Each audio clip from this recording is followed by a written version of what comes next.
Netcasts you love. From people you trust. This is Twit. Bandwidth for All About Android is provided by CacheFly at CacheFly.com. This episode of All About Android is brought to you by the Ring Video Doorbell. With Ring, you can see and talk to anyone at your door from anywhere in the world using your smartphone. It's like caller ID for your home. Go to ring.com/allaboutandroid and get up to $150 off a Ring of Security kit with their limited time offer. And by Grasshopper. Stay connected and run your business from your mobile phone with Grasshopper. To save $50 on your order, visit trygrasshopper.com/twit.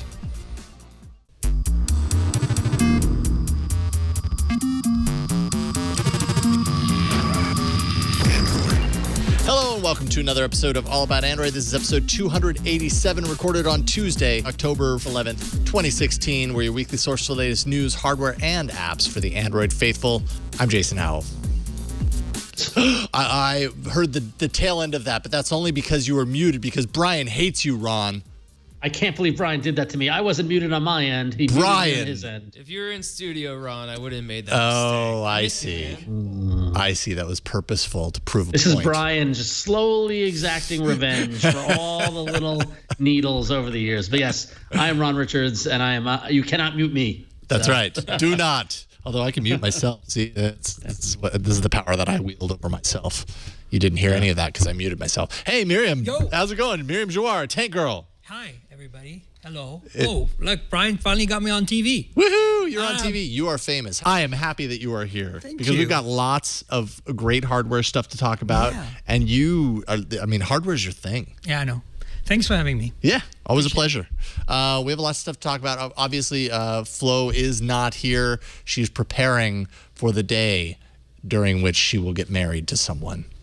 Still waiting for that invitation, Jason. Did you get yours? No, or? I didn't get my invitation. Oh, okay, I figured it's gonna come in the mail like end of week, and then I'll just swoop in. Jason, so I'll get in Friday night. So maybe you and I can carpool. We'll show up together. It'll be good. Yeah, it'll be nice. It's a plan. It's totally gonna work out. Yeah. I don't even know where her registry is. I would like to get her a gift, but she hasn't even shared that with me. She doesn't like you enough. Apparently, I want to give her a gift. I'm such a troublemaker. Ironically, despite her Snapchat post, she's a very private person. So Yeah, very.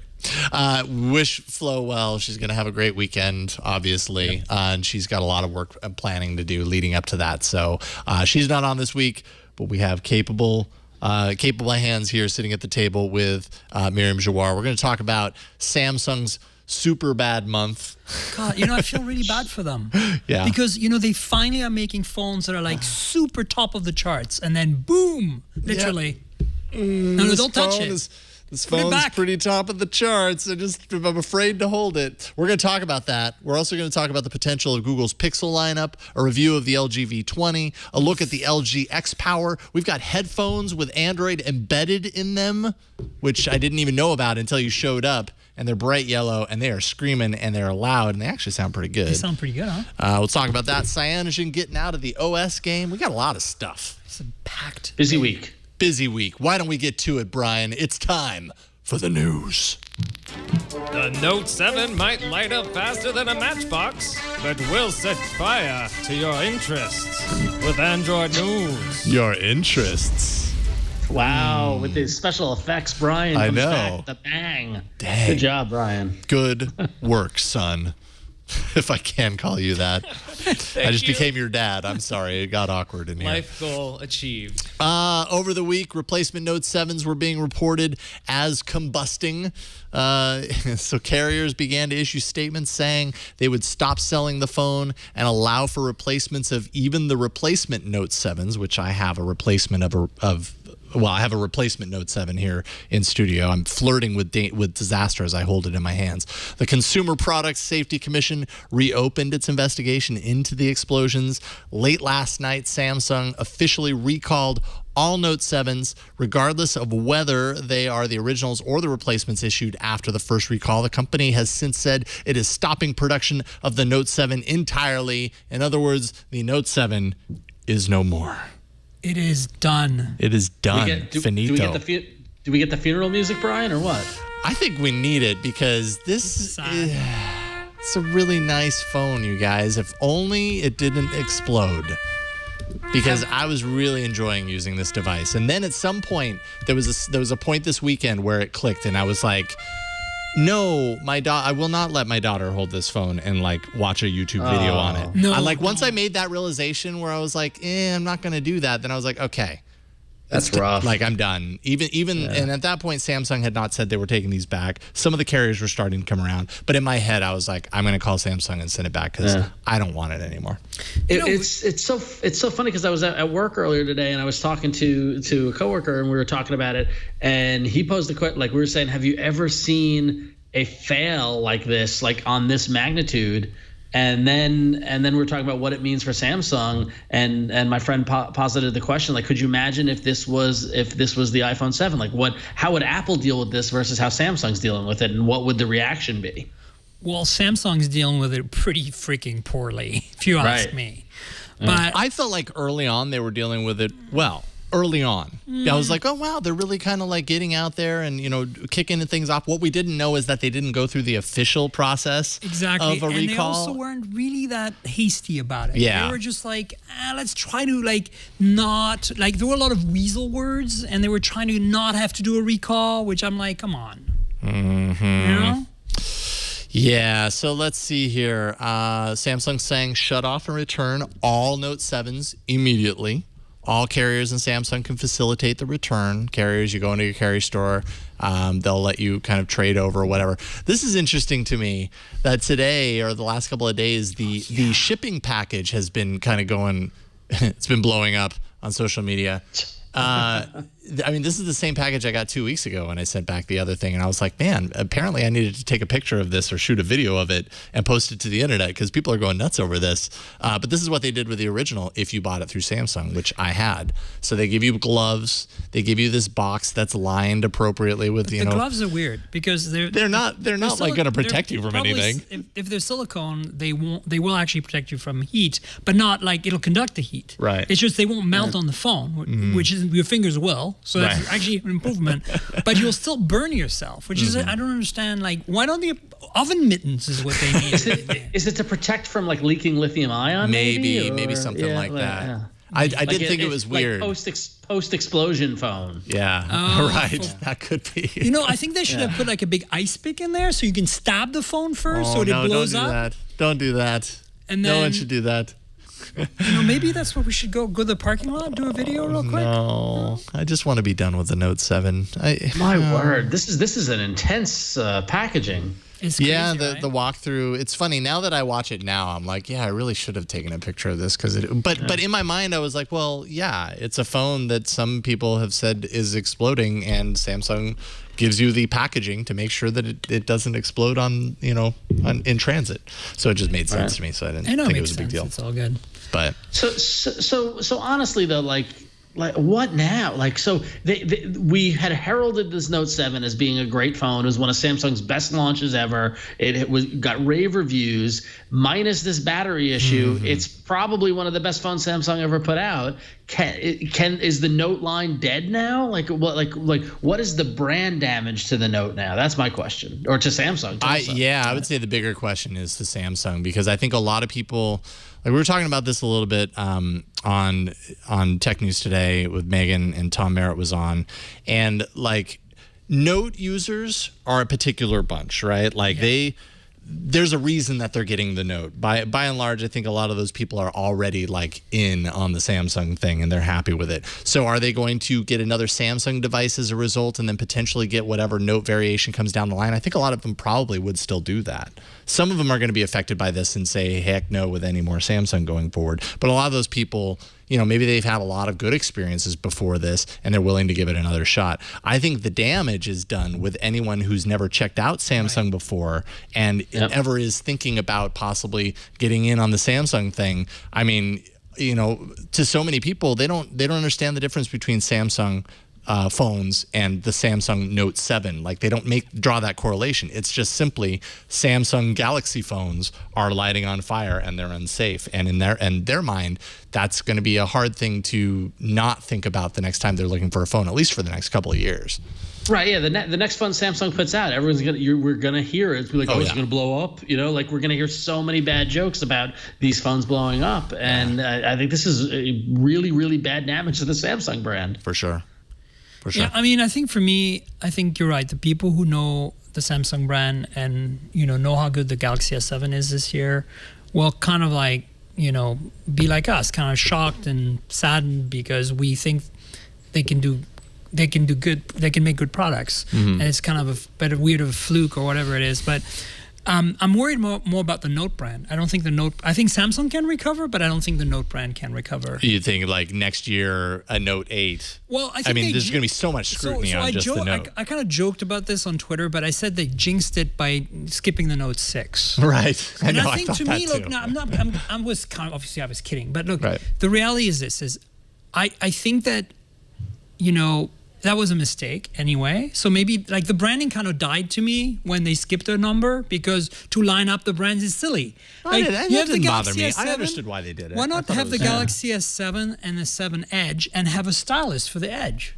And for the 7, for that matter. Why not make the stylus an accessory that on some phones have a silo, but on all phones work? Because right now they're kicking themselves. Because I think the thing that makes the Note for the users that are long-time Note users is the S Pen. And without the S Pen, the S Pen's not going to explode, is it? No, but the thing about the S Pen is that the S Pen does not work with any other device. Yeah. So like, why? It doesn't mean the Galaxy S8. If I were them right now, I would make the Galaxy S8 have a digitizer, so that you can use it as it doesn't have the pen in the box. It doesn't have a silo for it, but it'll work with a digitizer. Well, then also then they can package all the S Pens they made to go with the Notes and make something off of them. Maybe. Because that S Pen it's waterproof. Like they really advanced the technology in that S Pen, and now it's useless. They're sitting on millions of it that are useless. Like the S Pens aren't going to be a bottle rocket and explode. So I think that's a good idea. I think it's a very good idea, Myriam. So I drew a Note 7 lighting on fire. That's jinxing. You watch your hands. I'm gonna put it down. Careful. So a very good question now in this post Note 7 world. Actually, Jason, one of your viewers on Tech News Today asked on Twitter. Jimmy G asked the question, which is a very good question. If I'm forced to turn in my Note 7, what should I get? LG V20, a Nextbit, an iPhone 7. So in a post Note 7 nice world, emoji there. Yeah, I know the emoji's bad. So Myriam, what do you recommend to replace a Note 7 for somebody who would bought? So there's two schools of thoughts here. You're kind of screwed because you don't have the stylus on any phone, right? Yeah. I mean there are some that do, but it's just not built out. It's not the same. Right. Yeah. A lot of people are going to be upset about that. Yeah. Those people looking. So to me, I would. Like, there's a whole series of phones that are 5.5 inches that I don't think really compete with the Note because they're too small. Like, people keep saying they got the iPhone 7 Plus, and they keep talking about the Moto Z and the OnePlus 3. I know, the Pixels are right around the corner. Maybe the Galaxy S7 Edge and the Pixel XL. And I'm like, guys, they're all 5.5-inch phones. At that point, might as well include the Moto Z. I mean, there's a whole bunch of phones you can look at. And the OnePlus 3 would be my choice in the 5.5 realm, except that these, a lot of Note users want SD, and that doesn't have SD. And there's a perception too, I think, with somebody who's willing to drop $800-900 for a phone versus the OnePlus 3 that's $400. For that, you have the iPhone and the Pixel. Yeah. But to me, the real competitor is the one that's over there. It's this guy, right? This is what I think LG right now should be all over the marketing, because this phone is awesome. And it's the only phone on the market. It's 5.7. That's the flagship right now. Is there another one? Can you name another one? I mean, before the Google announcement, I would have said just go right to the Nexus 6P, but now they pulled that off the shelves. That's and you're buying secondary market. So I think the V20 is the answer now. Unless you're willing to go Project Fi, which they're still selling the 6P and the 5X through Project Fi. Oh, they are? Well, there you go. But you can only get it when you get a SIM. Right. Or like a new account. Yep. Wow. But they're selling it at a discount. Well, the 6P, they listed it at $400, which I think is the normal price for the 6P, right? Yeah. But I think you get like $100 off if you buy it. The reality is that nobody, like people who bought the Note 7 for the S Pen are not going to be happy. Yeah, Well, I yeah, know. well, that's that specific thing, and it really makes sense that when you're talking about the size of the phone, I mean, it seems like it's perfect opportunity for Google with the Pixel XL to come in, but like to your point, it's still not as big. Yeah. But a lot of people are commenting now. I mean, the Washington Post ran a piece saying that that this whole Samsung debacle is like like Samsung wrapped it up and gave it to Google as a Christmas present. Like, here you go. Right. We like paved the way for everybody to buy these new Pixel phones. But I don't buy that argument. Yeah. I think, and the Android buyers, a lot of them that got the Note because it was the best phone spec wise. They didn't want to spend that kind of money. Mm-hmm. Like, I think there are people who want to spend that kind of money. But I think there are a lot of people who don't. And they got the Note because they really wanted the best phone and they were willing to pay for it. Right. But For now those extra that they features. can't have a Note, they're going to go back to a lower price point. Mm-hmm. And by the way, the Honor 8 is an amazing phone, but it's not big enough. It's 5.2 Right. or 1 or something like that, or 5.0. But it's just No, as fragile as I 5.3. proved I don't when I remember. dropped it. Oh, oops, you broke yours. Yeah, but Honor has a really great replacement policy within was the the front first or the 90 back that days. broke? It was the back.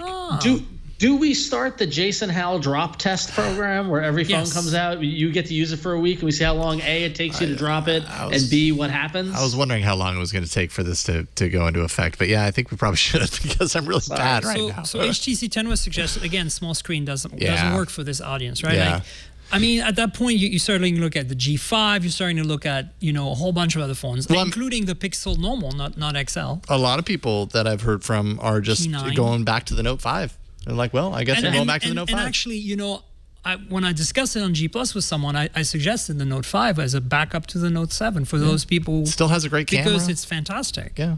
And, it still has the S Pen it's stuff. the processor.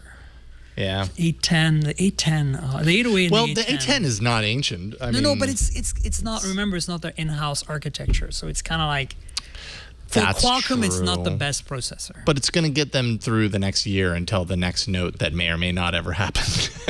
I would honestly not be surprised if they do three or even just two Galaxy S8s next year, and the S Pen is the bigger standard. screen one is the Yeah, that actually makes a lot of sense. I mean, that's what I see happening. It makes sense. Look, Apple's doing the same thing. It's like you don't need the Note brand anymore. That's also part of why I think it's dead. The Note brand. Yeah.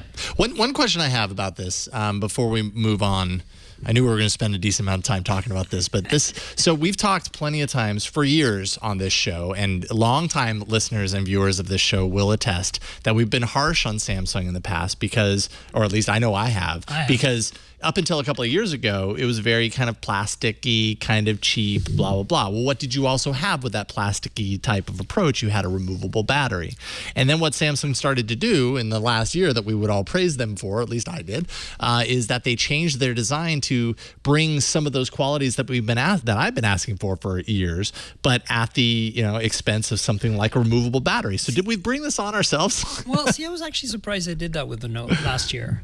I really thought the Galaxy S6 was going to be the unibody phone, the S7 now. And then the Note S8. was still going to appeal to the people that And the Note was going to be like the V20, right? Not unibody with, metal, but not unibody with a removable battery cover. Mm-hmm. And I personally prefer the sleekness of the unibody all-integrated phone. Mm-hmm. I feel they feel more rugged, more solid, more premium to me. Right. Because honestly, the V20 is a beautifully made phone, but it just doesn't feel in the same league as a Galaxy or an iPhone. It just doesn't. That's the reality of it. And and I wrote that in my review, and I feel that it's kind of like the area where LG has let us down this year. The G5, it feels really cheap, and it's not really that well made. The V20 is better, but still not unibody. And for the V20, I think the unibody works.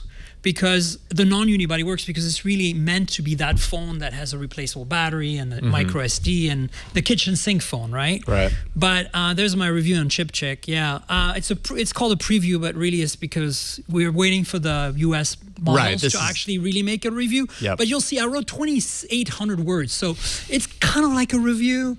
Yeah. But I really like this phone. I just feel like it's not at the level of quality that I expect for an $830 phone. Yeah. Is that what AT&T announced? LG V20, it's a lot of money. AT&T, I mean, Google, tell me price. That's my robot voice. Robot. 830-ish, Both plans what I total said, right? to approximately $830. Yeah. So wow, right? I mean, That's premium price right there. But it's not. Doesn't feel like it's quite that premium to me. Let's see here. We got an email from someone. It's a long email, so I can't angry? see the name. Pat S. says, this past Friday night, October 7th, my wife's gold SE7, Galaxy S7, ran out of battery and died. She plugged it in the next night on her nightstand, and as she normally does each night. And the gray and white charging picture came up, but did not have green bubbles like it normally does when the phone is off and charging. I thought it was strange, but then I thought maybe it was just that dead. But after about 10 minutes, I checked it, and still no green bubbles, just the gray and white charging icon. When I picked it up, it was burning hot, so I unplugged it and took the case off. I tried laying it on the wireless charger that she has next to her bed. Same thing happened. It was still burning hot. I took it to the bathroom, laid it on the counter to cool it down some, and noticed it was rocking on its back where it should have laid flat. I looked at the side view, and the back glass panel had started to unglue itself from the body. The battery had expanded. I feel if I had left it on the charger any longer, it might have exploded. Well, look, let's not get all crazy here. I know. It happens. You're going to have this happen to every phone. There are going to be some bad before. batteries. And usually they do exactly that, but they don't blow up. They just get bigger. I got a couple of old Nokia batteries that are still in my home. I don't know why I still have them. That's probably very dangerous. But they're kind of bloated. Yeah. And nothing bad has ever happened to them. They kind of, I guess, reached a steady state. That wasn't a fiery explosion of doom. But this is a great example of that. Anytime anybody has any battery problem now, and if it's on a Samsung phone, people are going to be breaking the glass and getting the fire extinguisher out and writing crazy blog post headlines, and because now everyone's going to be looking for failure and what might be just a standard, either a defective battery or a battery that's been overcharged or whatever might happen can get blown out of proportion. So it's going to be dicey the next few months, I think. I mean, lithium ion as a battery technology is very, I hate to say fallible, but very delicate. It's volatile. Very volatile. Volatile. There we go. Volatile. It's amazing, actually. Even before the Samsung Note problems, airlines were already asking if you had lots of lithium-ion batteries to put them, to not put them in your. I forget what the rule is. Either not put them in your carry-on, or to check them but turn them off. Now that we're seeing more and more restrictions around lithium-ion when flying for this volatility, which is well before the Note happened. Remember the hoverboards? Mm-hmm. Oh yeah, prime example. Yeah. Yep. But I think, look, lithium-ion batteries are volatile for sure, but they're also something we've, been using for 2 decades pretty reliably now overall. And so, I mean, and most of us have never had a single problem. If I think of how many lithium-ion batteries are in my house right now, if I had to start worrying about fires, my house would be gone. Yeah. Because I have probably 30 phones. What I think is interesting, and you're right. I mean, lithium-ion has been powering laptops for 20 plus years. It's powering cars now, and it's kind of thing. But we've talked a lot about where the innovation in phones have to come, where innovation has to come next. And battery life has been the thing that we've always been bemoaning. We want our phones to last forever without charging. And so now you've got the combination of faster processors, upgraded electronics, pushing the limits of what batteries can do. Is this the point where within a phone case, we've reached of what lithium-ion can do without exploding? Is this going to, as we try to get more and more juice out of each phone, is this going to be an issue with each new phone that comes out because we're adding that much power to all these phones? And it depends also on the race to slimming, the form factor, right? And that's a big part of what was supposedly behind this. And the race to charge quickly. In the last year, almost every flagship have some sort of quick charge, fast charge, whatever OnePlus calls theirs. I know Turbo Power is Moto Z's nomenclature. I mean, those things are pushing the envelope. They're pulling a lot of juice, both voltage and current, to these batteries. And I'm wondering if we're maybe, not quite understanding the lithium-ion battery chemistry yet on that kind of charging, and maybe that's what we're seeing. Because I don't, of course, the Notes, a lot of them have exploded or burnt without sometimes even being turned off. Yeah, they're not being charged. But I think that it's maybe the damage is done by then. The battery got damaged through the charging process, and I don't think it could just be a firmware issue in the charging chip, right? You know what I'm saying? Mm-hmm. They have a bug and it's charging a little too fast at one point, and the battery chemistry is really delicate because it's super high end on the Note 7, and the combination of the two just boom. And they thought it was the battery, so they recalled it. Basic I think what it is, they have multiple suppliers for the batteries, and maybe the one that they thought might be the problem one, they recalled, Right, that basically was the those are the Samsung ones they SDI. stopped selling. And the second gen ones are from the other two suppliers, but it turns out it's a charging circuit issue, which is, remember, the firmwares they sent out for 60% and 80% charging. To me, I think it's a software problem, that it's not a flaw I'm with the not hardware sure. per se. And I think that that's what makes this even worse. I think that the Note 7 is probably hardware-wise perfectly fine. And it's just some software bug somewhere in this complex Yeah, I don't know, system. though. I don't know, because what you're talking about between the Note 5 and the Note 7 is that you ended up with, if I remember correctly, a slimmer body design, right? Yeah. You also ended up with a battery that had to fit in there, and the Note 7 added on an extra 500 milliamp hours to the battery charge. So you've got a larger battery fitting a slimmer design, and I think part of what the rationale is around why this is happening. Some of it's pointing to charging. Some of it's also just pointing to Density. like we've run out of room. Like we've squished it so far that it doesn't take very much for those polar opposite points inside the battery to mix, and boom. Yeah. And we've got all these expectations out of our devices now. We want it slimmer, but we want our battery to pack a ton of hours, and we want to be able to charge it super fast. We want a lot of things out of this. Maybe that's the problem. Maybe we want too much. I'm really good at squishing my phones. I am too. Sitting on them and stuff, and it's pretty amazing how rugged and reliable they really are. Well, fair enough. Don't sit on this one, though. Let's take a break and thank the sponsor of this episode. The Ring Video Doorbell is the sponsor of today's episode. There's a home burglary every 13 seconds. Most burglaries happen in broad daylight. Burglars will often just ring your doorbell to see if you're home, and if you're not, then they know that they can walk in and steal your Snickers off your table. You don't want them to steal your Snickers or whatever else you happen to have in your home. That's why you want the Ring Video Doorbell. This little camera here is going to cast live video from your doorstep to wherever you happen to be to your smartphone. It's been proven to stop burglaries before they happen. That's because you can see and speak to anyone approaching your door using your smartphone. Now, Ring is using their advanced motion detection technology to protect your entire property with their Ring of Security kits. All kits include a Ring Video Doorbell and a solar security sign, and may include a stick-up cam, solar panel, or a chime. There are also Pro kits which have a slim Video Doorbell Pro with crystal clear 1080p HD video.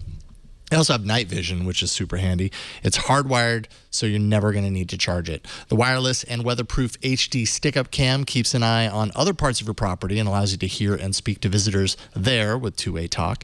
You can plug the chime into any standard power outlet in your home to know when you have a visitor, even if you happen to leave your phone in another room. Maybe you left it upstairs. That chime is in your living room, so when someone rings the doorbell, that chime is going to sound, and you'll know someone's there. The illuminated solar security sign deters intruders before they even get to your door, because they know you're protected. The Ring Video Doorbell and stick-up cam install in just minutes. It's all super fast, super easy to install, and working together, they provide 24/7 monitoring of your entire home, whether you're in the living room or maybe you're in a living room thousands of miles away. And now you can connect your Ring Video Doorbell with your favorite smart locks and hubs for added convenience, monitoring, and security. It's just a super awesome kit, and I mean, all of these things kind of working together not only makes you feel kind of geeky and nerdy because you've got a super smart home, but it's all in the in the idea that you are protected. The more kind of eyes and ears you have on your home, that's what it's all about. Join the millions of homeowners who protect their home with Ring. For a limited time, All About Android listeners can get up to $150 off of one of the Ring of Security kits. Go to ring.com/allaboutandroid. That's ring.com/allaboutandroid to check it out for yourself. Super awesome stuff. I know I love it, and you should check it out for yourself too. And we thank them for their support. We don't need to go into hardware, Bumper, because we need a new bumper. We need a new bumper for more news. Yeah, right. Maybe the same thing in a little sign that drops that goes more, or something. Maybe Brian comes up with a new news trailer bumper for it. But, yeah, we put Brian to work twice during every show. That's not too much. That's not too much pressure, is it, Brian? No, challenge accepted. All right, cool. All right, let's do it. Someone make that then. All right. Okay. Ron, you got this story. Oh, okay. Well, we're going to... Okay, I thought Brian would do a thing. Okay. You guys should do a thing for the hardware. I guess he said challenge accepted. I thought that was going to happen. All right, so... I need some video. Moving on with the news. So a lot of the questions coming out of Google's announcement of the Pixels was specifically in and around Verizon's involvement of being a carrier who had retail locations that would be selling the phones. We were wondering what are these phones going to be like? What is Verizon going to do to them, if anything? Well, now we've got some answers. So the Verizon's versions will have restrictions. Three Verizon apps will be installed: Verizon Messages, Go90, their video app, and My Verizon, and they should be uninstallable. Which I think which aside from Go90, Verizon Messages, and My Verizon, I think those are fine to be pre-installed. Yeah, I mean that's their Messages app and My Verizon. The Go90 is a little what are you gonna do? But so Verizon is gonna handle the major platform updates to verify changes will work with their network. But Google will handle the security updates. So, one bad, one good. The bootloader is encrypted, just like all other Verizon phones. And then finally, the Google Assistant is exclusive to the Pixel, at least for now. And word is that it will roll out to other phones later, according to a rep at Google. So there you have it. Up to you to make your informed decision as a consumer whether you want to buy your phone from Verizon or not. But if you don't want apps pre-installed, if you don't want Verizon touching the platform updates, then you might be better off buying directly from Google than going to Verizon for your phone. So, when I was reading about this and I saw, Verizon handles the major platform updates to verify the changes, or that the changes work with their network. I mean, that's pretty much a standard thing, right? How come Apple doesn't have to do that? How come Apple can push out updates? Because Apple gave Verizon the finger and said, if you want the iPhone, you have to do it on our terms. Remember how they begged for the iPhone? But then how does Apple prevent putting something in there that totally wreaks havoc on one of these networks? I think they tested themselves, and they have some sort of agreement with Verizon on that. But they don't want Verizon to dictate what the terms of that are. God, I wish Google would do that. And you know what? I'm really surprised, honestly, to read this. After the fiasco that was the Galaxy Nexus for Verizon, I thought Verizon and Google were done. And I'm actually kind of flabbergasted to see this. I mean, basically, let's go back to the news here. The link is from Android Central, and I love these guys. And, I've worked for them at CS and stuff. I agree with their assessment. Do not buy your Pixel from Verizon. Forget it. Don't do it. Yeah, just speak with your wallet, guys, because this is how we make change, right? Like, you can finance it through Google, so I understand your concern, right? So, I'm not speaking of a position of, I can just buy the phone up front, so I don't care. But I'm just saying, really speak with your wallet. Buy it from Best Buy, have them make sure that it's properly activated through Verizon. They'll do that for you. But just don't buy a Verizon one. Add those apps if you want. If you need the My Verizon, I think it's a perfectly valid thing to have. I've got the My T-Mobile on my phone. But look, just speak with your wallet and encourage your friends to do that. And I feel like Google knew, because one of the things that got me about this was that monthly financing. Like, for $27 a month over the span of 2 years, you can buy a Google Pixel directly from Google. No interest. And I don't know what. And no interest, and I don't know what the terms were in terms of no interest, and I don't know what the terms were around approvals, whether they do a credit check or all that sort of stuff. But it seems as if Google quietly rolled that out to address anybody who was on the fence about whether or not I should go to Verizon or not. And really, the only people who are going to buy from Verizon are the people who don't know any better or don't care. Right. And I've been a Verizon customer since the 90s, and I always buy Verizon, and I don't care about their apps, and that's fine. And honestly, that's probably a lot of people. Well, and a lot of people also, a lot of those people enjoy the subsidized aspect of that, right? Not having to pay $800 or whatever for the phone outright. But if you're getting it through Google, I mean, check it out. No interest. I think it's $25 a month or something like that. So it's not that expensive. And you don't have to sign a 2-year contract with Verizon. 4 cappuccinos in San Francisco, sure. Yeah, pretty much. But that gets you out of the contractual aspect of Verizon. I'm on the Verizon website right now, and they have introducing Pixel phone by Google.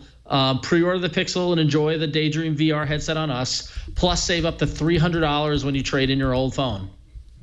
So like there are savings to be had on Verizon's side. Like if you come in and upgrade your phone, they're going to refund you or however that works. They're going to do a rebate of $300. I don't see any other pricing in terms of subsidizing like they normally do. But Verizon's going to make it easy for their customers to buy this phone as well. Right. And it's just a matter of consumer beware. If these things are important from you, here's how you can get it from Google for a pretty decent price. I'm just surprised Google just said no, we don't need you. No, forget it. I don't even know why this deal exists. No, they do. No, but I don't even know why Verizon's selling this phone. Because in order for we talked about this before leading up to the event. In order for the Google Pixel to be a success, they have to work with the carrier and have it in those stores. No, I disagree. I think that in order for the Pixel to be a success, they should have all 4 carriers. Well, yes, fair, for sure. Done. Agreed. It's like it's not a success already. They've already failed because they only have Verizon. Right. So it's all or nothing in my book. If they want to compete with the iPhone, they really, really want to compete with the iPhone, which was what everybody claims, which I, by the way, don't believe for a single second. I don't think the Pixel is going to sell in anything more volume-wise than the Nexus. I think we're delusional if we think it's going to sell more than that. Maybe next year's Pixel will, but the reality is until they get all 4 carriers like iPhone, forget it. And I hate to say this, but a lot of the people who bought Note 7s, going back to our previous topic, are actually going to buy iPhones. Right. No, that's the big concern there. I wouldn't, but they will.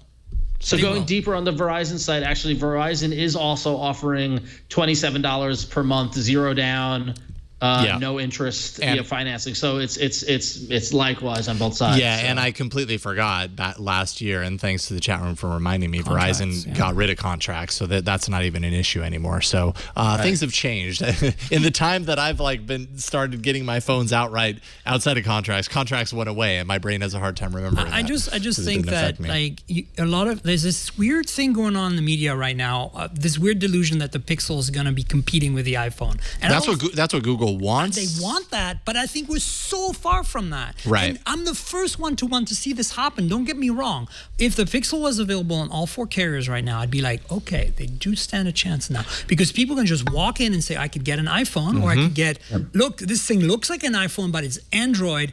And, I'm done with Apple. I want to go to something else. And I don't want to do it in Galaxy because, scary fire. And, I'm not talking about tech-savvy early adopters like us. I'm talking about the average person. The average person is not going to buy a Pixel. Do not kid yourselves. They'll buy a Galaxy S7. They'll buy an iPhone. They'll buy some crap phone on contract or whatever, or subsidized. I half disagree with you because I agree with you that in order for the Pixel to do well, I would have rather seen it be available at all carriers, T-Mobile, Sprint, everybody. But Verizon is one of the largest, if not largest, carriers. They have over 115 million subscribers. Like you can't. It's a good starting point. Yeah, they should have had at least AT&T as well. I should also point out, and I'm not sure that we talked about this on the show last week, but Hiroshi Lockheimer, Android head, had an interview with Bloomberg, I believe, where he specifically said in there, this first time around, Google's goal is not to make this brand of Pixel compete sales-wise with, let's say, Samsung's or Apple's. This first time around, it's purely about getting the new effort out there, forging long-lasting relationships with the carriers. So maybe that's what this is. This is like setting the landscape, proving that they've started properly, and then maybe next year they do all 4 carriers, and hopefully they figure out some sort of deal where they can bypass the carriers for updates. Further, I don't think it's fair for us to expect the Pixel to be on the same level as the iPhone, a phone that has been out for nearly a decade. Yeah. I'm just pointing out that I think it's not us. It's not even our listeners. I think it's just this weird media thing going on where I think people have wishful thinking. They're not being realistic. It's timing, right? Note 7 stuff happens at the same time that Google's new hardware effort Pixel happens. So logic must, we must assume that if Note 7's going down, Pixel's going to go up. And I don't know if that's necessarily an assumption to make. If you ask the average person on the street right now that is aware of the Note 7 fire thing, and they maybe have one or had one, I can almost guarantee you more than half will have gotten an iPhone. I don't know about that. I don't know about that. Yes, because a lot of people don't buy phones on loyalty of brand or operating system. But the Note 7 is different.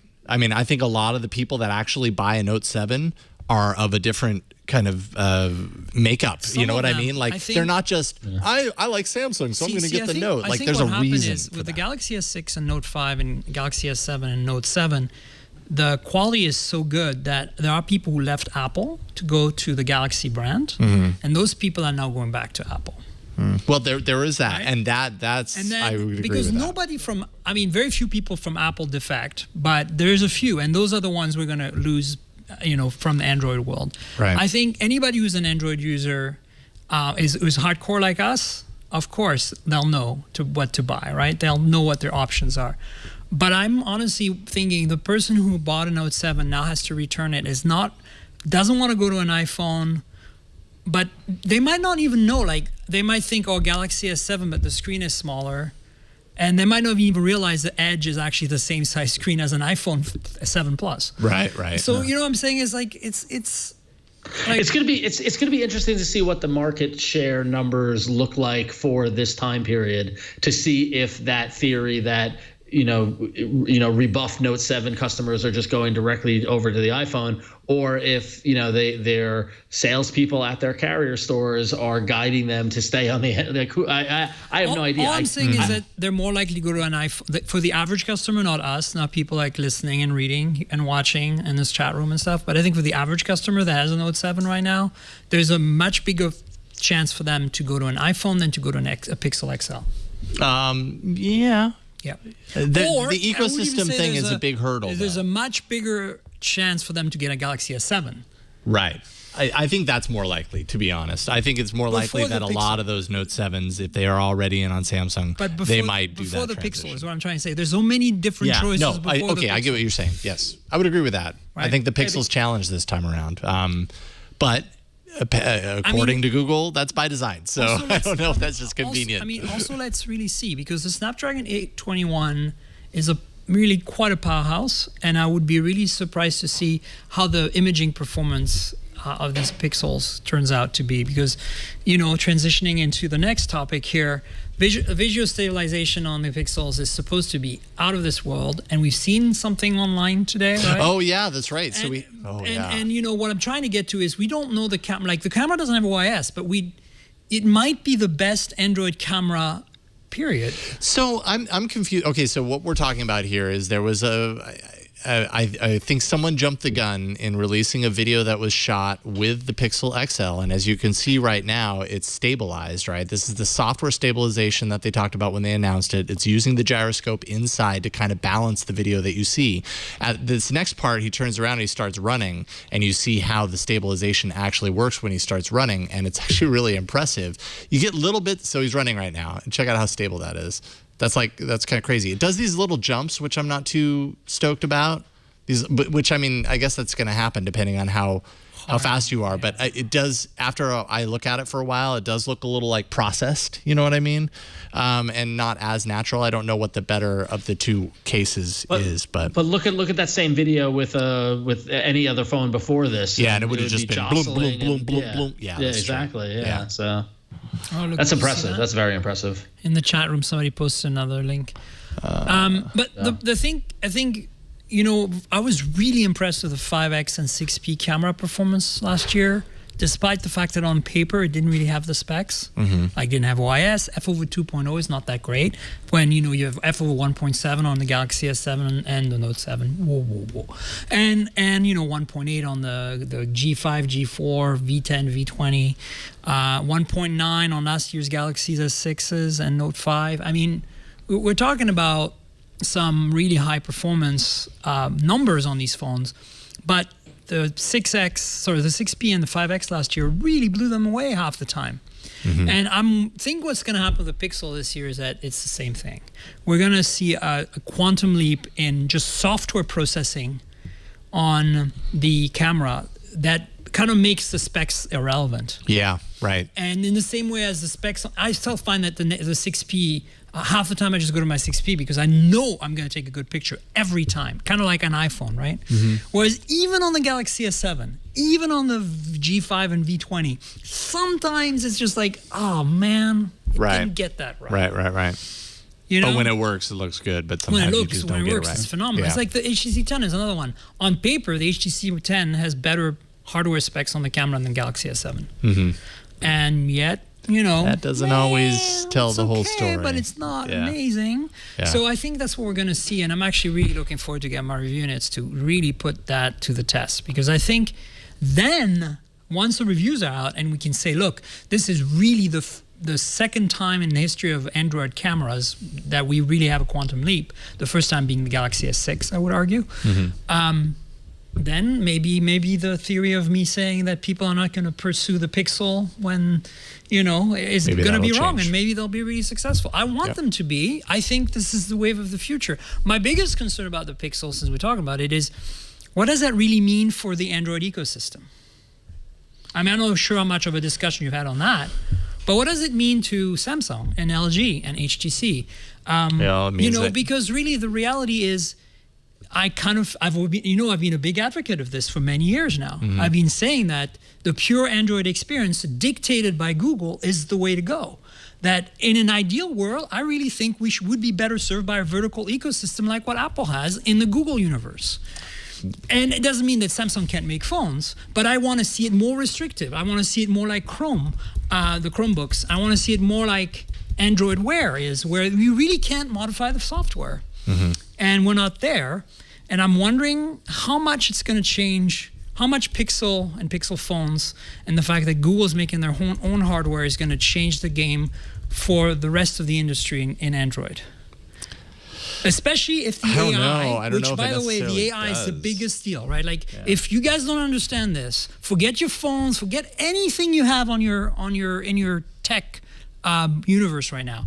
This AI stuff, what Alexa is doing with Echo, what Microsoft's doing with Cortana, what Siri, Google's doing with Assistant. Siri is kind of crappy, but what Google's been doing with Google Voice Search and now with their AI is really what's going to dictate the success of technology going forward. Because it won't be relevant what hardware device you have on you and what you're using, because you'll just ask the computer, right? We're getting there. We're getting to that Star Trek moment. And so what I'm saying is, at that point, if they're making their own hardware, what happens to Android? If they don't get access to the AI, what happens to Android? Because I have a feeling Google's going to keep the AI for the Pixels only. Well, no. Now Google has said that that Assistant would at some point. Will they do it though? I think they have to. I think they have to. I think all the pomp and circumstance that Sundar made around the AI aspect and all that sort of stuff, it's going to be a value add selling proposition for the Pixel phones. My guess is until initially through the holidays a minimum, and then next year we see it roll out in within a system update in Android or however to other phones. Because a big part of the presentation, remember, was talking about how developers can plug in to the Assistant and work with it, and they're going to open it up to developers and say they want to see integrations. If it's only on 2 phones, then it's pointless of doing that. They've got to roll it out across the platform. I would like to see that, but I'm going to hold my breath because I'm worried that they're going to try to keep it to themselves, and we're going to get a lower version of that for the other rest of Android. Like I wouldn't like to see that. That would be a real big bummer. I think that would be, which I think I can't imagine they would do that. So basically, the question I'm asking is this fragmenting Android even further? To a certain degree, it kind of is, yeah. And I mean, Sundar Pichai hinted at that earlier this year when he said, Google's going to exercise a lot more kind of influence over their own brand of Android, and that it would be differentiated with some sort of features, software on top of it. So, I mean, again, it goes back to, is that fragmentation, is that choice? Is this the true version of Android, right? We've always kind of taken Nexus and thought, well, this is as close to true Android as it is. But now we've got the official Google phone is true Android with these extra features. So now it's kind of getting harder to know what true Android is. And I think that might be a challenge. I think, though, that getting the updates first is what's going to continue to characterize an Android, like a true Android device. Good. And right now, honestly, Galaxies, all these other phones, as great as they are, trust me, I love it. I mean, I love the V20, but do you really think this is going to get updated properly? Like, it's the first nougat phone, but I have a feeling that it might stay on nougat for not. hell of a long time. So what I'm saying is that this is the biggest issue. Don't remember these hardware manufacturers that are not Google. I'm talking about the Samsungs and LGs of the world particularly, and the Huaweis. They are in the business of selling hardware. Remember that. It's not in their best interest to upgrade your phone. And definitely. No, that's a very good point. So, whereas I think Google has a vested interest in upgrade at least 2 years, which they've been I would love kind to of see doing. more. I mean, if I'd like it's to if see it's their more, device, but- why not do more? You're not supporting a whole sea of devices like Samsung is. But look at Nexus 5, right? One of our favorite phones, right? We still agree one of our favorite phones, Ron? the 5. Oh yeah, it's Okay, in guess what? the Hall of Fame of Android. I would phones. agree. You cannot do Nougat on a Nexus 5. You can't. But yeah. Well, there you Because Snapdragon 801 is not supported anymore. Yep. Boom. And that's pretty sad. It's what, 2 years old? 3? 2, 3? No, 3 years. 3 years now. old now. Okay. So maybe Yeah. that's why. Yeah. But I mean, but it's that's a sad. good example of like supporting beyond. Well, but I mean, are they still supporting it with security updates? Yeah. Well, but you're stuck on 6 Marshmallow. Yeah. It's I mean, like- there's only so much hardware you can But expect here's a hardware more to do egregious going example. forward. OnePlus X. Great phone, right, guys? OnePlus- Mid-range? OnePlus X. Okay. Yeah. Okay. I think I Guess remember what? that one. Snapdragon 801. You know what that means? That phone came out 9 months ago now. Oh, and it's And totally it's done. It's left in the dust. It's done. Kind of a good segue because OnePlus Exactly. had Cyanogen at one point. Ron, take it. Oh no, is it me or is you it take it. Oh, never mind. I'll go ahead and take it. Cyanogen Incorporated is halting its efforts to create an alternate OS based on Android that would, say it with me, put a bullet through Google's head, as Kurt God, McMaster that's once right, said. They said that. Oh. You can find the Cyanogen based OS on devices from Alcatel, Wiley Fox, BQ, Zuck, and OnePlus, sort of. So their idea of bringing this OS to a lot of different devices and everything didn't quite play out, I think, the way they had expected early on. So what they're going to do instead is a new effort, a modular OS program, basically bringing some of the expanded functionality from Cyanogen OS into phones via its mods program, which are like little dynamic modules sort of things. So you can bring custom CMOS functionality into all phones. Things like integrating True Caller ID, integrating Skype into the dialer, taking these kind of like little customizations that made their OS, I guess, a little bit different. It's funny that many of those customizations are Microsoft powered. Yeah, well, Microsoft does have a relationship with them in this regard. Kurt McMaster, by the way, the outspoken, to say the least, CEO, is out as CEO. He moves into a different role. I didn't write it down. My apologies. But he's Executive chairman. There we go, executive chairman, replaced by COO lawyer Tal. And they're basically getting rid of the full stack OS business because they say there's extreme fragmentation of Android and it did not support it. Wow. That's a big deal. So is this the death knell for Cyanogen? I don't know. That's a really good question. I mean, what do they do now? Mods, basically working with companies who have their own OSs to bring these tweaks to those OSs, from what I can understand out of mods. Can we say niche? And they Yeah, I mean, I don't know. and they integrate Microsoft Android apps really well. Yeah. So That is true. There is that. Yeah. So Maybe I don't see how this is a good. I mean, I don't see how what they were doing wasn't clearly making any impact at all. But I don't see how this changes that course. You know, it's sad really because Cyanogen had the promise of being a true alternative, and then you had a series of missteps and just no traction. Yeah. Yeah. So well, maybe they'll be acquired by Microsoft. we thought that Wholesale. like a year ago. Yeah, but maybe and it it's didn't finally gonna happen. I don't know. What would Microsoft need out of Microsoft them, gets some really good Android developers for all their awesome Android apps. Yeah, there's that. There's value to that. I mean, for remember, that they make all kinds of cool mobile apps for iOS and Android now. sure. Yeah, the garage. So And remember, oh no, that's not Microsoft. That's Nokia is making Android phone now, right? The DP1 or whatever it's called. That's not Microsoft though. Yep. All right. Well, let's thank our next sponsor before we move into hardware. We want to thank Grasshopper for sponsoring this episode of All About Android. And Grasshopper is a virtual phone system designed for entrepreneurs. Grasshopper works just like a traditional phone system, but requires no hardware purchase or software installation. They've got an iOS and Android app. Callers can use that to reach you wherever you are on your mobile phone. Grasshopper allows you to keep your existing number so you can maintain your brand. When you make a call, your client will see your Grasshopper caller ID instead of your personal phone number. Simply select a toll-free or local number, record a custom greeting, and add multiple extensions for your business. Toll-free numbers are great for marketing and make your business sound more professional. The setup department and employee extensions with custom call forwarding to any phone in the world. Get voicemails emailed to you as audio attachments, which is awesome. I worked at a company that had that, and that was amazing. You can also send and receive SMS and text messages from your business number. Join the over 250,000 Grasshopper customers today. Plans start at just $12 a month. And if you're a small business, getting a good phone system can be costly, and Grasshopper totally takes that off the table, makes it an easy-to-use solution with the phones you already have. It's fantastic service, and everybody's running a small business should look into it. And what's great is that you have a 30-day money-back guarantee. So turn your smartphone into a business line with Grasshopper. To save $50 on your order, go to trygrasshopper.com/twit. That's trygrasshopper.com/twit. And we thank Grasshopper for their support for making calls easier for business. Cool. All right, let's go. Let's go into hardware. Hardware bumper.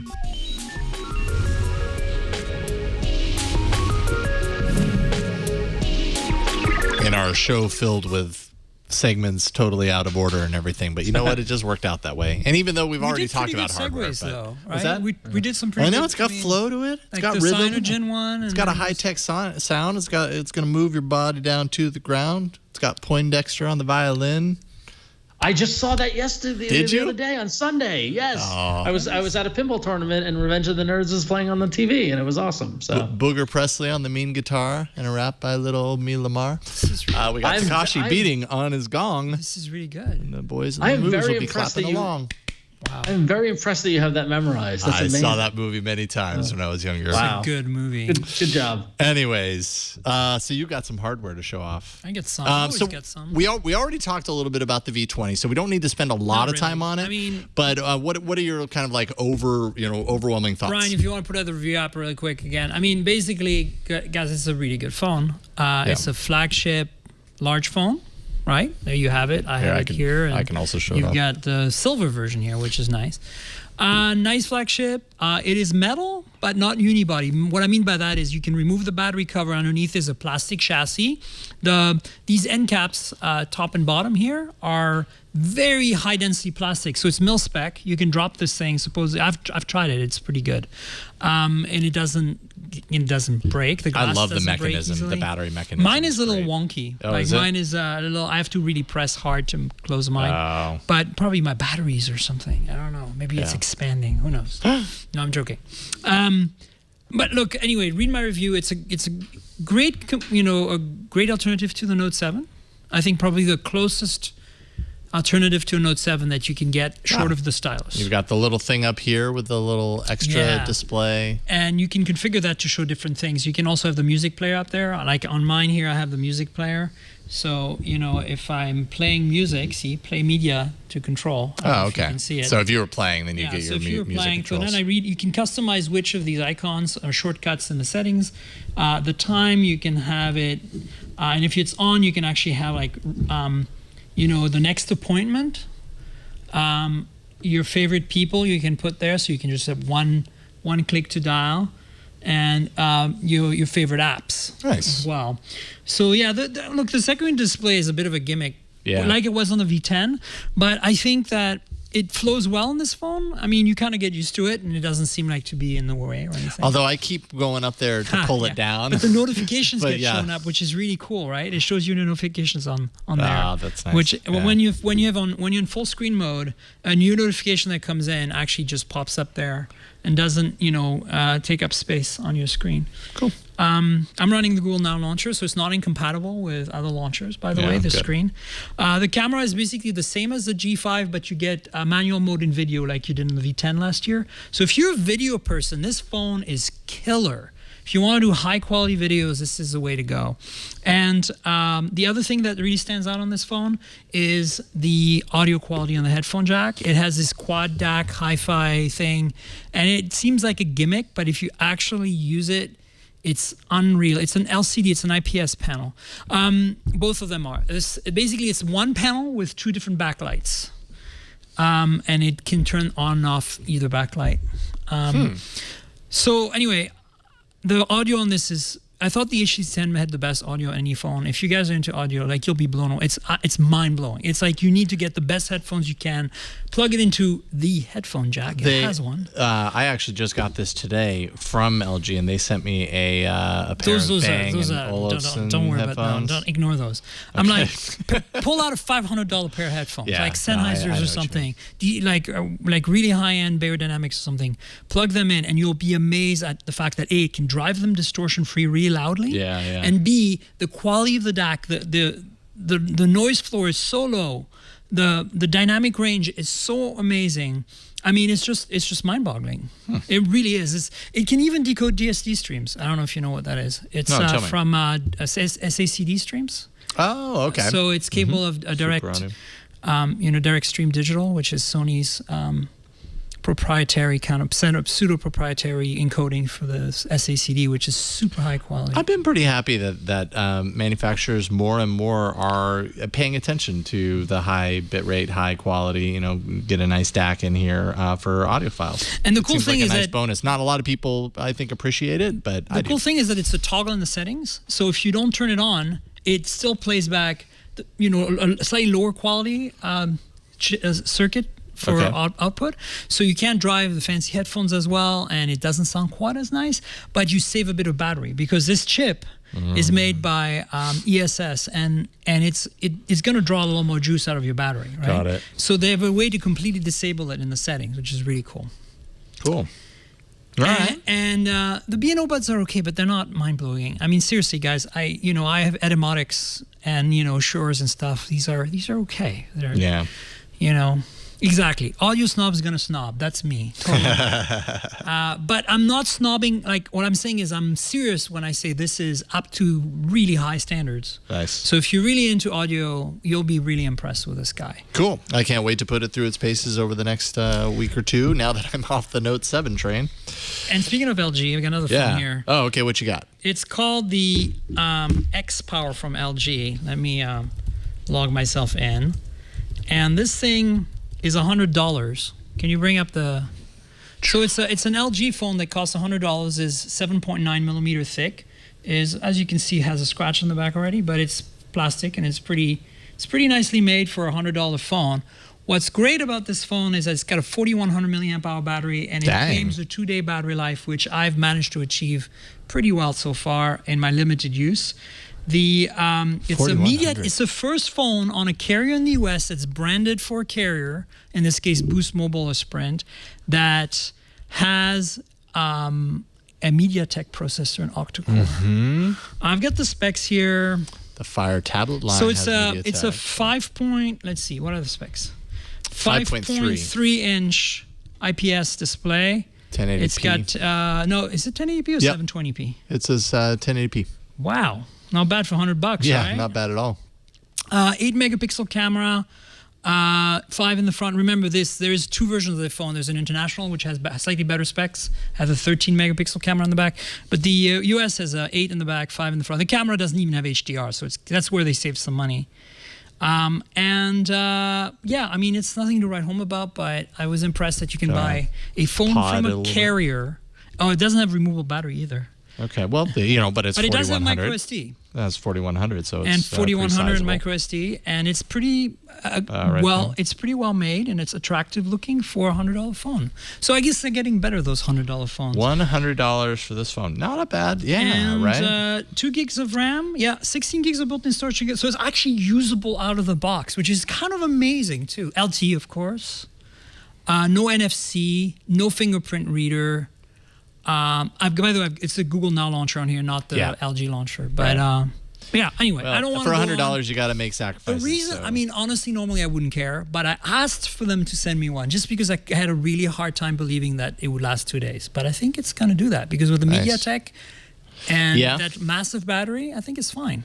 Yeah, I mean, you might even get a little bit more out of it if it was 720 instead of 1080p. I thought it was 720. But hey, it's not. It's not. Yeah, no, it's 720 by 1280. According to this is specifically the Boost Mobile version. It's a Verge article. So maybe they have different variants, possibly. They do have different variants, but specs and support. Let's see. Specs. It doesn't say. Yeah, it doesn't. But the Sprint, I've got the Sprint page up as well. So it says here, battery, display, no. Connectivity, entertainment. Wait, we'll see it. It's there. I know I saw it somewhere. Design, no. Almost there. It has knock knock. It has knock knock with a knock knock code. Okay, it's 720. It is 720. There you go. This is on the All right, so then Sprint this is on incorrect. Sprint's website. So yeah, I was Okay, gonna then say that's for going to help $100 with your battery. Yeah, it's going to help, right? But I mean, honestly, it All right. looks great. Anyway, this is not very important. I just brought it because it's kind of. Well, I mean, but we talk a lot about the really high end devices on the show, and it's good to get the full range because I'm not just everybody's happy that looking to do that. $100 buys you that. I mean, Okay. obviously $100 buys you a bit more than $100 buys you a Moto G4, which would even be better than that. Can it play Pokemon Go? I don't know. I haven't tried. Is Pokemon Go still a thing? Or does nobody care about know. Pokemon Go anymore? Do you think it's a thing? I don't know. There was a time when it was. It's still a thing. It dropped off a lot, but it's still an earner. So Okay. it's still going strong. So should we do the headphones? Yeah, so this is really interesting. So, I didn't know let me that tell you the Myriam was going story to bring this, had no idea, and then she pulled it out, and I was like, wait a minute, what the heck is going on here? Is that Android? Yeah. Can you ring the camera on this? So this is a pair of headphones I picked up in China made by a company called Vinci, as you can see, Vinci, whatever. And they're going to be bringing this to the US apparently. So I reached out to them because, I'm a reporter. So I was like, this is interesting. So it has this, it's Android. I'll show you. You see, it's kind of Android-y. So it's got a very heavy skin. You can't just install apps on this, although I suppose you could APK in and do it. Yeah. But basically, it plays music. It has sensors, so it can detect like whether it's on your head and pause when you remove it and stuff. It streams music from Spotify and from Amazon Music and a bunch of other music services, and it has voice control and gesture control with a touchpad on one side and a touchscreen on the other side. It has a nice little visualizer like that, and it works as Alexa. You can tell it, Alexa, what's the weather right now, and it'll do that. Let me see if I can do it. I don't know if That's pretty clever. That's cool. Let's see if I can do it or not. And I mean, I put it on, and Alexa, what's the weather? Oh, you know what? I'm not connected to the Wi-Fi. Oh, yeah. But anyway, so I emailed them and I said, what's the deal with these? Like, they're the China only. And they go, no, actually, it's funny you said that. It's the website is actually did you have that somewhere? It's en.vinci, VINCI.IN. So here's what I found out. They're apparently launching this in the US in time for the holidays, in time for Black Friday. And they want to capture your email address because apparently they're going to do crowdfunding. They have these already. They're not needing the money for crowdfunding. Like they can make them. Obviously, they exist. It's just that they want to build community in the US or something. So if it's something you think you dig, go check it out and maybe see what happens if you put your email address in there, and maybe Chinese hackers will take your address and do something fun. I don't know. The bottom line, that sounds delightful. I know, right? The bottom line is I'm intrigued, and we'll see how it develops. But I think it's kind of cool, like that we see Android in devices that are wearable but are not smartwatches, right? And that are like standalone music player. By the way, it also has Bluetooth, so you can pair it with your phone and normally use it, and a headphone cord. So you can actually plug it to the headphone jack and use it like a normal pair of headphones. If you have a headphone port. Which is kind of cool. If you have a headphone port, which is disappearing rapidly. Yeah. But they're really well made, and they sound good, right? You listen to them, I put it on before the show, and it immediately recognized it was on my head and started playing music. It has a SIM slot. Oh, nice. Which I haven't tried out because I don't think it has any kind of US bands. But it supposedly does 3G. Very cool. I love that about Android. So it's like these weird if little they use cases. actually... And I don't think we see enough of that, actually. I think noise canceling is something that they're talking about. But the thing is, the reality is, if you are interested, sign up, because ultimately, if they launch this thing in the US, you might be able to get them. You know what the price point is from what I hear? $129. I paid about $129 in China for them. So I figure they're going to be between 100 and 150 US, which is pretty amazing when you think about it. Because how much is Beats? Like $300? Yeah. And it's just dumb headphones. There's no smarts to them. Having a screen on your ear while you're listening to things, kind of weird. But what also makes it cool. I mean, it makes it different. Look, you have a visualizer, and it goes dark after a while anyway. Visualizer's not for you. That you can't see, The visualizer for people who see you. That's weird. And look, it's on Eastern time. Look at that, Ron. It's on your time zone. Oh, there you go. There we go. Yeah, I mean, what's to stop someone from coming up and going and stopping your music? Nobody, I think. Huh? Nothing. Or maybe when it's on your head, it only. I mean, maybe it detects they and like change locks the sensitivity screen or something. Yeah, I don't know. I can see them doing I that. have barely played with these, but I think they're kind of interesting. Very neat. Vinci. Go to en.vinci.im. VINCI. To check it out for Craziness. Cool stuff. Thanks for bringing those. Yep. Awesome. Hey, why don't we talk about some apps in the arena? So many enter, but only one lives. Android Arena. Last week we voted, or you voted rather, and I forgot to pin it to the page. Oh, we still got 515 votes. That was actually a pretty good one. Yes, That's a good one. Jason, you ran away with this one, my friend. Dang, I was like, oh yeah, a couple of people will find this interesting. Rocker Locker wins at 51% of the vote. Tiles at 31% is second place. Lenka at third place, 10%, and Dactyl with 8%. And a couple of notes to that. First, I noted in the comments on the post, but the Dactyl developer actually reached out to me a couple of days later, and he added support for Lenka to Dactyl, which I thought was which was nice little kind of working together there. Yeah, that was cool. But that's awesome. But yeah, so Jason, with that win, that pulls you into a tie with Flo for second with 10 wins. Dang. I'm behind you in last place with 8 wins, and still our guests are leading with 12 wins. Although it has been weeks since a guest has won, so yeah, we're closing the gap. I have a good one this year. This time, you know how usually I'm not that great with the app. I think you're gonna like this one. I'm looking forward to seeing what you have here. I suppose I won, so I go last. I forgot. Because I won, I go last. Ron, you go first. I've got it installed. Hopefully it's on the 1+1. Let me make sure that I'm all booted up. But start talking about it and I'll show it off. Well, I hope it's on the 1+3, right? Or sorry, the 1+3. Yeah, 1+3. Yeah, well, so the app I'm showing today is called Pyrope Browser. And it is a web browser that was actually based, ironically, on we were talking earlier. It was based on the Cyanogen mod browser Jello and Chromium. So it's like a mix of what Cyanogen mod did with Jello and what's going on with Chromium. But why I wanted you to show it on the 1+3 is that it's also optimized for devices. Sorry. Oh, you're right there. Yeah. Sorry. That hurt. This browser is optimized for devices running on the Qualcomm Snapdragon processor. So if you are on a phone that has a Snapdragon processor in it, you're going to see a 10 to 40% speed increase over other browsers, including Chrome, which I think is impressive. So if you've got an LG V20, if you've got a Samsung Galaxy S7, if you've got the LG G5, if you've got an HTC 10, if you've got a 1+3, these are all phones that will benefit from the added speed boost by the optimization to work with the Snapdragon processor.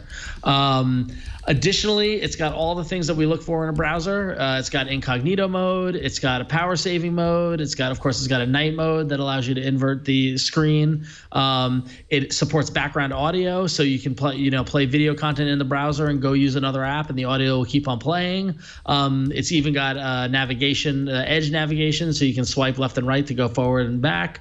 So it's really got everything that we look for in a modern browser. But I thought it was really interesting that it's optimized for that Qualcomm Snapdragon. Nice. So if you complain about the speed of your browser, this might be the solution for you. A lot of people have the Snapdragon in their phones, so it definitely can make a difference. So and it's free in the Google Play Store. So give it a shot if you're looking for a new browser. Pyrope. It's already gotten some great reviews from folks in the Google Play Store. I've been using it for about a week. It's pretty cool. So fantastic. Pyrope, Pyrope browser. And it is question in the chat room from JJ asking how big is it? It is 37 meg. That's how big the APK is. So on the bigger side, but every app is big these days. So yeah. Most of them are. You had that right off the top of your head too. Well, I happen to be on the Google Play page. Oh, okay. That helps. Yeah. So, cool. Pyrope browser. Check it out for fast. And it is important to note it will work if you're on a device without the Qualcomm Snapdragon, but you won't see as dramatic speed increases as you will if you have that processor. So cool. It works on all phones though. Android 5 and up. Awesome. I should connect to the Wi-Fi since, T-Mobile. What's the guest password? Here, I'll go ahead and punch this in. But there you go. Sweet. You are connecting and you are live on YouTube. So, okay, guys. So, I don't know if you've been following my YouTube channel, which is really where I kind of blog now. I still have my blog, tanko.com, but I don't really publish much on there anymore. And I certainly don't publish much. I've stopped doing my podcast because I've been too busy, although that'll come back. But what I've been doing, as you notice, is live YouTube videos. Not just making a YouTube review with a nice 1080p camera and then editing it later and putting it up, but actually making these reviews happen live. And to do that right now, the YouTube app does not support streaming live yet. Google is working on it. But you know that you can do live on YouTube. Like Hangouts on Air was the first example of live on YouTube. That's how I used to do my podcasts. But you need a laptop for that or a desktop. So there's this company that makes this app here called, it's actually, what's the name that I gave you when I sent you the thing? Because it's Emoze, E-M-O-Z-E, I believe. They call it live on YouTube, but it's made by this company called Emoze, because on the iPhone, this app, it originally was an iOS app that eventually became an Android app, and it was called Emoze. And so here it is, and it lets you stream live to YouTube at super high quality from your phone. You can do landscape or portrait, and let me show you. So by default, it's already logged into my YouTube because you set that up. And look, I can set it to private, public, unlisted, 1080p, 720p, 480p. And I need some serious bandwidth if I want to do 1080p. But I can switch cameras and my hand. And I can set it to manual focus or autofocus so that if I want to lock the focus on something, I can. I can adjust the EV value so I can make things a bit darker or a bit brighter, which is kind of cool. And you can turn on the light, and you can mute the microphone or enable the microphone. And down here, like once you set a title up here, you can type in a title. You can then tweet that, email that, like right by tapping these instantly. So basically the way it works is I type in whatever I'm going to review. Like say I'm going to review the new to me Droid Z Play or Moto Z Play, which I now have in my pocket. I put in Moto Z Play review, blah blah blah, and then I can tap on this and it'll Facebook post, and they'll see a link to a YouTube video that they can watch live. And as soon as I hit this button here, the middle one, like go live, I'm live. I'm recording YouTube video. So right now I could actually do this and go. Oh, hello. Oh, hi. How's it going? I think we're still initializing the broadcast, which does. That was wasted content. Let's see how your Wi-Fi, if your Wi-Fi can handle 1080p. Well, this is the guest network, so it's possible that it can't. I apologize about that. It's possible. It's definitely taking its sweet time, so I might have to cancel out. But look, the reality is, if you're like me and you're decided that you want to just do live videos for YouTube of everything, because for me the biggest thing is I was not doing a lot of content because of the editing time. It would take me so much time to edit my review videos that one day I decided I'm done with this. But then I was like, I don't want to use a laptop setup to do live video. So this app has been saving me, making it possible by putting my phone on a tripod with like one of those little tripod claw things, right? Making actually some really high quality live videos. So so all of these that you see at the top there, all the latest videos on my channel have been done live. So do you want to put audio on real briefly? That way people can hear the quality and make it full screen so people can actually tell. Moto Z series and not enough to it looks good. That. In the box was also the Moto Z Droid. Yeah, I know Myriam. Moto Z Play Droid. She's on YouTube. So that's what I'm saying. Like, look at the quality, right? And I never have to edit it. It's like when I'm done, it's like a Periscope. Right. It's amazing. And so cool. You're going to say, why don't you do Periscope or Facebook video? Obviously, that's like a big medium for live streaming, right? The problem is that if the Periscope streams are really nice live, but the recorded video, if I want to put it on YouTube, is SD. And Facebook Live, forget it. You can have like one of those flash capture thing on your web browser that will let you download the video after you've done a Facebook Live, but it's still square and still low quality and low resolution. And so basically for me, the only way to really get the quality end result is to use this app and use YouTube. Cool. So there you go. Good find. That's my app. Excellent. And make sure, like, the app says live on YouTube, but make sure you could just put EMOZE in your search. Yeah. Emos, and that developer will come up. It's the only app that developer has if it's hard to find with live on YouTube, and you can find it that way. Correct. Great. That's a great pick. Some love people in chat already are like, you won. Knocked it out of the park. Must feel good to read that. Rarely ever happens to me anymore. No, I think we. Hey, you just kicked ass last week. Come on, man. Okay, so let's see here. My app is kind of along the lines of doing new things with the experience, with the Android experience that you haven't quite seen before, although it touches a little bit on something you've shown off pretty recently, Ron, with kind of like customizing the nav bar down at the bottom of your device. I noticed. This is called Muviz Nav Bar Audio Visualizer. And I will admit, it can be a little glitchy at times. It's kind of early days on this, but I really appreciate what it promises to do. So it's a music visualizer. So I'm playing a song by Band of Horses. I'll go ahead and turn up my volume here. Hopefully it will do. Uh-oh, it's not showing. Hold on. Go away. Okay, so here's Muviz. I've got the music playing. You've got all these different visualizations that I can bring in.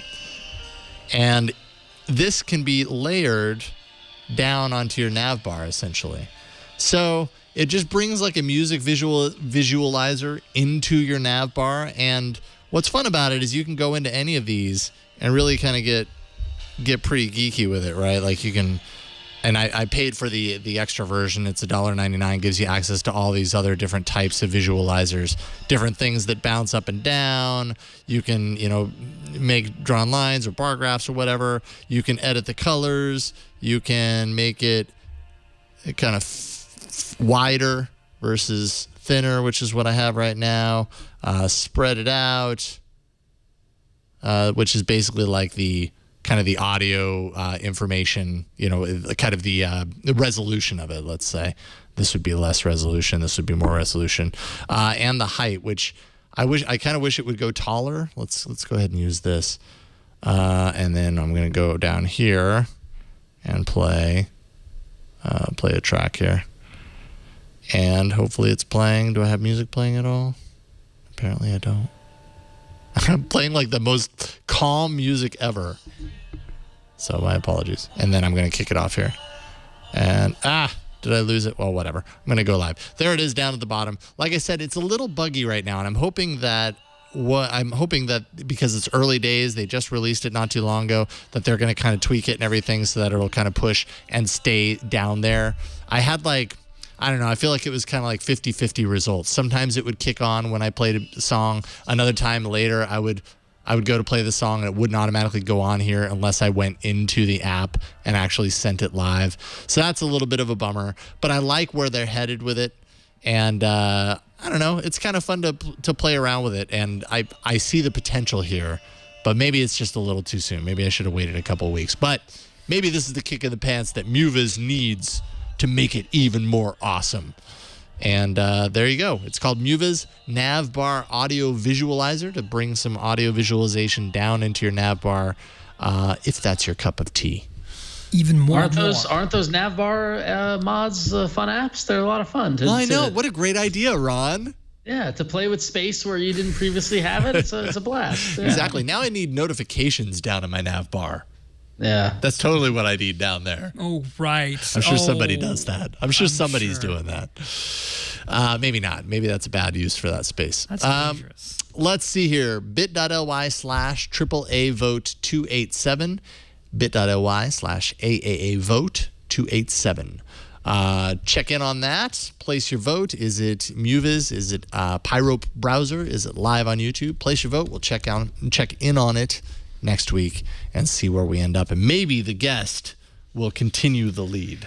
Maybe. I don't know. I mean, it would be the first time I win, I think, in the history of All About Android. Like, so I'm for it. But I think you've got a pretty solid app. The reality is, like, I just don't use, as you know, I don't use many apps. And this is really solving, like, a major problem for me. Those are the best apps to bring in the arena. It's like, man, I discovered this. It solves an issue that I've had. And I love it. Now that I've tasted it, I can't wait for the YouTube app from Google to support this. Because it's supposed to happen. They said by the end of the year. I wonder why it's taking so long. I don't know. It's weird because, you know, Facebook Live and Periscope are big deals, right? Yeah.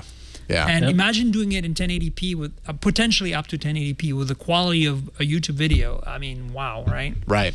Yep. So, but it does eat up bandwidth. Like at home, I pretty much have to like make sure I don't have anything else going on because it's like super. Well, intense. you're moving a lot of bits there. Yeah, for sure. Myriam, always a lot of fun getting you on the show, and it's been a while. Thank you for coming up today. You're welcome. And Thank you checking out so the new much studio. for having me. Yeah, it's my first time in the new studio. You know, it doesn't feel that different when you're sitting here doing the show. Yeah. But yeah, it's quite nice. It's a good spread. We're feeling more and more at home. How long has it been? Like, how many shows have you done here now? Well, with All About Android, I'm guessing 7-ish. I don't know. It's probably been a couple of months at this point. Since July-ish? A couple of months. I can't remember exactly when it was, but it was somewhere around there. Cool. Well, thanks for having me again. You know, it's always a pleasure, and it's a good week, right? I mean, the Pixel stuff and the Note stuff, and Where do you want people to find all the stuff you're doing right now? Yeah, I mean, the best is probably to follow me on Twitter, right? At Tankrl without the vowels, TNKGRL, like you see it there. Tankrl.com is my blog. I don't know if maybe you can quickly edit it, Brian, but maybe put up my YouTube channel there instead, because really I haven't published anything on that blog in a while. I'm even lazy enough to not link my YouTube videos. I should just do that. Just drop the YouTube videos as WordPress posts.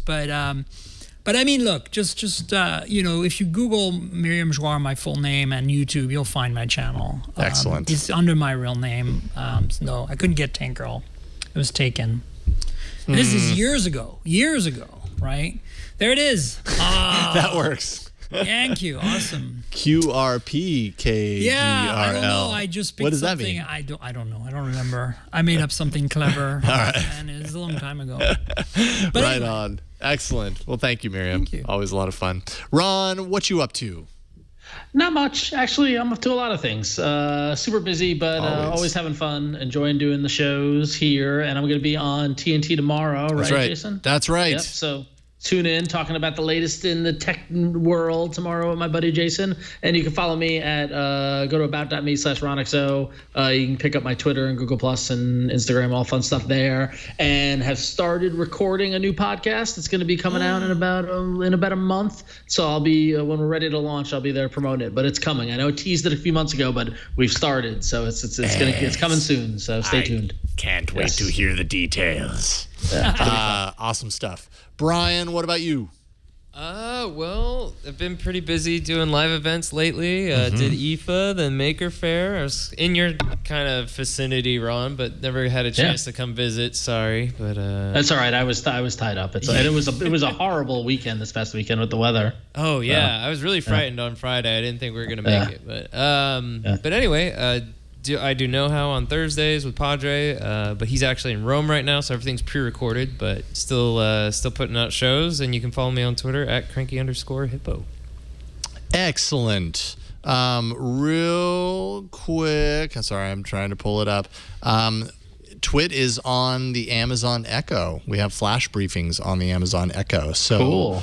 You can get updates on kind of some of the latest tech news items, events, things like that. Leo, myself, and Megan Maroney updating this on a daily basis, 7 days a week. If you want to hear Twit's flash briefing, just go to your settings in the Alexa app, search for Twit, and then hit subscribe, and that'll start you off every day with some tech news in your ear holes. That always feels weird saying that. Do we have an Echo in the studio? I think we should have an Echo in the studio that can be the audio can be selectively enabled at the switchboard back there. Because then we can start asking it some silly questions live on the air. Just as we go? Well, I think this is what we do once Google Home is a thing. We put it on the set and it's another cast member. We can do stuff like this, right? Let's see. Who is Jason Howell? Oh God, I don't want to know. Who is that guy? I guess it didn't know. Yeah. Oh, it put Twitch Jason Howell, but it didn't. Okay. I was expecting to start talking. Saying Jason Howell is the host of TNT and All About Android. He is a distinguished journalist. I don't know. With a long history of something. I don't know. Something. We'll work on it. We'll talk to Google Home and see what Google Home has to say about that. You can find me at about.me/Jason Howell, or you can apparently search Ask Your Echo and it'll tell you. And yellowgoldmusic.com for music things that I do. But that is it for this week, for this show. And, we'll be back next week. It's what we do here to talk about Android. Voicemails can be left at 347-SHOW-AAA. You can send us an email or a video mail at AAA@twit.tv. We had a great voicemail today. We just ran out of time. I'm sorry, the guy from Trinidad. We really wanted to make it happen, and we just couldn't fit it in there. Find us on Twitter at Android Show. Find us on Reddit. We are twitAAA.reddit.com. Show notes and past episodes can be found at twit.tv/AAA, along with everything else. YouTube and iTunes as well for all those episodes. And catch us live every Tuesday at 5 p.m. Pacific, twit.tv/live. That's it. We'll see you next week. See you later. Send us Bye. a fax.